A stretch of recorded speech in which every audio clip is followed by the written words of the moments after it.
তো গুরুদার থেকে নিয়েছি মাত্র 50 টাকা ভেজ থালি। ভেজ থালিতে কি কি আছে অলরেডি তোমরা দেখেছো।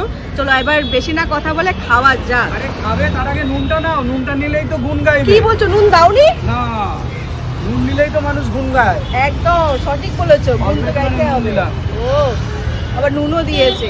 খাবার বাইরে কিন্তু মাত্র 50 টাকায় এতগুলো আইটেম পাওয়া যাচ্ছে। চলো খাওয়া যাক, আসো।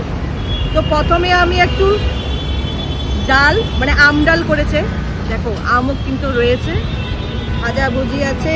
চলো একটুখানি ডাল আর একটু কুমড়ো দিয়ে খাওয়া যাক।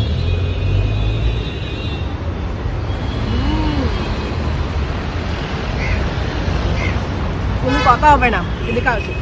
কি দাদা, আম ডালটা তো বাড়ির মতন হয়েছে একদম, সত্যি বাড়ির মতনই রান্না। বাড়িতেই তো বানাই, তো বাড়ির মতনই তো হবে। সত্যি মানে অনেক জায়গাতে কি হয়, আম ডালের মধ্যে কোনো টেস্ট থাকে না, মানে না, তোমার আমাদের দোকানে street একদম made পিওর তো না। মনে হচ্ছে, মানে মা মাসিদের রান্না খাচ্ছি। দারুণ টেস্টি কিন্তু আম ডালটা। এবার একটু নেব আমি পনির ভাপা, দেখতেই পাচ্ছ এত বড় সাইজের পনির দিচ্ছে, মানে কোনো কথা হবে না। একটু খালি খেয়ে দেখি।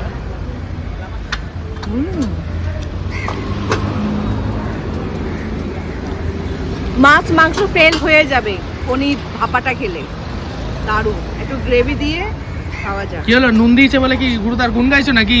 না না, সেটা না, যেটা সঠিক যেটা খাচ্ছ সেটাই তো বলছো। যেটা সঠিক সেটাই বলছি। পনির ভাপাটা যে খাবে মাছ মাংস খাওয়া বন্ধ হয়ে যাবে। তোমার ব্যবসাটা একটু কমিয়ে দিলাম।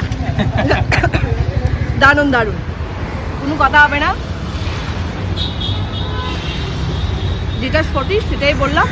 তো পুরো খাবারটা ফিনিশ করে, যদি তোমাদের ভিডিওটা যদি ভালো লেগে থাকে অবশ্যই চলে আসবে গুরুস কিচেনে। নাম্বারটা তো অবশ্যই স্ক্রিনে দেখছো, একবার যোগাযোগ করো। চলো আজকের মতো টাটা।